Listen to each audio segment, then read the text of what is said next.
Ngiyabingelela abazalwane uMamphostoli ubaba uMphostoli nabo bonke abazalwane egameni leNkosi yethu uJesu Kristu, uDoctor wakamoya. Ngiyambonga kakhulu uNkulunkulu uhambile kahle nami. Ngibonga abazali bami abangethemba ukuthi ngingaqhuba kahle kuleli bandla elisha eloSunday School. Ngiyakubonga kakhulu lokho.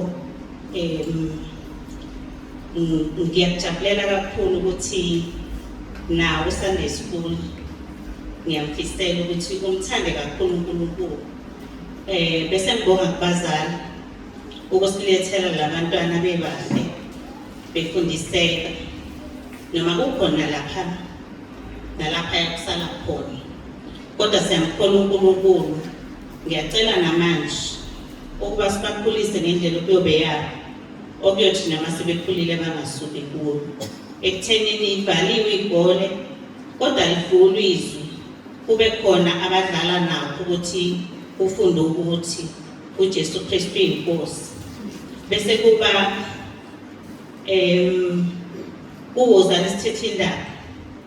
Ngifunde kakhulu ngakhula, ngiyamkhola uNkulunkulu kuzo zonke izifundo nemiyalo, ngikwazile ukubamba nalokho okungakabambeki uNkulunkulu angisize uJesu Kristu inkosi.